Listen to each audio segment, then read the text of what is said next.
কি মজাই হয় তাই না? রেডি এক প্লেট ভর্তা ভাত যদি পাওয়া যায়। উফ! ভর্তা ভাত করতে যে এত কষ্ট তা কিভাবে বোঝাবো? হ্যালো এভরিওয়ান, আসসালামু আলাইকুম।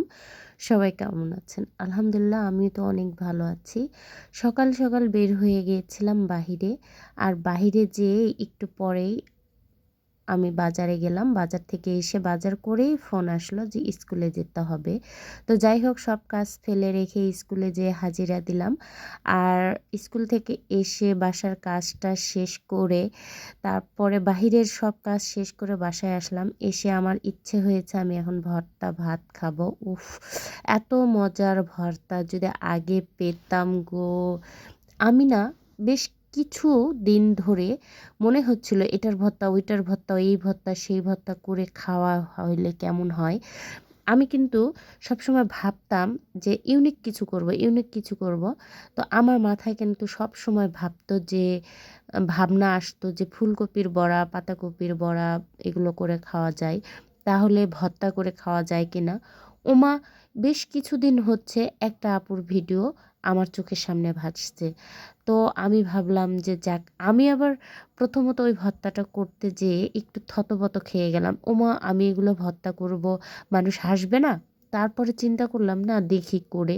তারপরে যাই হয় বাইরে কাজ করি, বাসায় ঠিক মতন রান্নাবান্না করাও হয় না। ঠিক সেভাবে এসে রান্নাবান্নাও করা হয় না, ঠিক সেভাবে খাওয়া দাওয়াও হয় না। ঠিক সেভাবে মানে ওইরকম একটা কিছু করাই হয় না। যাই হোক, তো কালকে ফেসবুকে যখন ঘুরলাম, ঘুরতে ঘুরতে দেখতেছি আপু, আমার ফ্রেন্ড মানে ফেসবুক ফ্রেন্ড হয়ে আছে আপুর সঙ্গে। তো আপু এরকম মানে ফুলকপির ভর্তা করলো। তো আমি ভাবছিলাম যে ফুলকপিটাকে রান্না করব। তো আপু আবার দেখালো সিদ্ধ করেও করা যায়। তো যাই হোক, আপুকে অনেক অনেক শুভেচ্ছা এবং ভালোবাসা। আপু জানেন এটা খেতে অনেক অনেক মজা লাগছে। জানি না, নামটা ধরলে হয়তো বেশি করে চিনতে পারতেন। আপনার নামটা সত্যি সত্যি বলছি আমি ভুলে গেছি। তো যাই হোক, অবশ্যই কোনো না কোনো দিন আপুর সামনে যাবে, যেহেতু আপু এটা ইউনিক খাবার রেডি করছে, প্রথম বের করছে। আমি দেখেছি অনেক জায়গাতেই, মানে এই ভর্তাটা খুব কম আপুর ভিডিওতেই আগে দেখলাম। তারপরেও যাই হোক, সঠিক আমি জানি না। তো যে যেভাবেই করে খাক, আমি জানি না, এখনও যারা যারা করে খাননি তারা তারা অবশ্যই খাবেন। আর আমি এখানে কি বলছিলাম, এখানে আমি হলো খুদের ভাত রান্না করছি, তাই বলছিলাম চলেন আমরা সবাই যাই খাই। তারপরে ভাবলাম ও আপনারা তো ফেসবুক থেকে দেখবেন, আপনারা তো আমার বাসার আশেপাশে কোথাও নাই। তবে যেখানেই থাকেন, যে জায়গাতেই থাকেন, অবশ্যই অবশ্যই আপুর বাসাতে বেড়াতে আসবেন। আর আপু এরকম অনেক অনেক ভর্তা করে খাওয়াবে।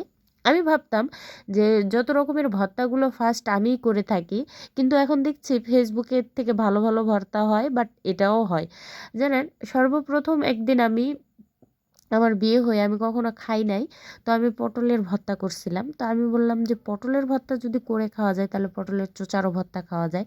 আমি করছিলাম। তারপরে সজনার পাতার ভর্তা করেছিলাম। আর অনেক অনেক ভর্তা, মানে আমি রেগুলার শাক সবজি এটা সেটা রান্না করলে আমার ভর্তা টর্তা এগুলো খুব পছন্দ হয়।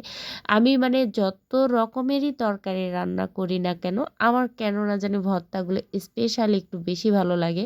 মনে হয় যে আমি ভর্তা করতে খুব ভালোবাসি।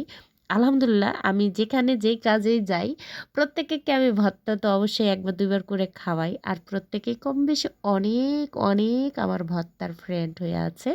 জানেন, আমি অনেককে অনেক রকমের ভর্তা খাওয়াইছি। অনেকে জানেই না যে এই ভর্তাগুলো এভাবে করে খেতে হয়, বা অনেকে দেখছে হয়তো যে ভর্তা এভাবে করে খেতে হয়। তো যাই হোক, আমি মানে সময়ের অভাবে যে ভর্তাগুলো যে সুন্দর করে গোছায় গাছায় প্রেজেন্ট করে আপনাদেরকে দেখাবো এটা হয় না। তবে আমি খাওয়ানে অনেক ব্যস্ত আছি, কেননা যে আমি সকাল থেকেই কিচ্ছু খেয়েছিলাম না গাইস। তারপরে এই তো আমি এখন রান্না বান্না করে খাওয়া দাওয়া করতেছি। আর আমার এই খাওয়াটা করতে করতে একদম রাত হয়ে গেছিলো, কেননা যে আমার অনেকগুলো কাপড় চোপড় ছিল, সেগুলোকে ধুইছি।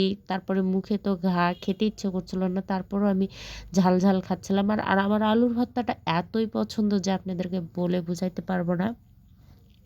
ছোট ছোট গাছ হয়ে যায় আলুগুলোতে, অনেক গাছ হয়ে আলুগুলো নষ্ট হয়ে যায়। সেই আলুগুলোকে যদি ভেজে, আলু পেঁয়াজ মরিচ দিয়ে ভেজে শিলপাটায় বেটে যদি ভর্তা করা যায়, উফ কি স্বাদ! এত স্বাদ যে বলে বুঝাইতে পারবো না। তবে আলহামদুলিল্লাহ আমার ভালো লাগছে, আপনাদের নাও লাগতে পারে। তবে আজকের মতো ভিডিও এই পর্যন্তই। সবাই ভালো থাকবেন। আল্লাহ হাফেজ। আর ভর্তার ফুল রেসিপি দেখছেন? কি খেতে ইচ্ছা করছে, লোভ লাগছে না? তো সবাই ভালো থাকবেন। আল্লাহ হাফেজ। সবাইকে আসসালামু আলাইকুম।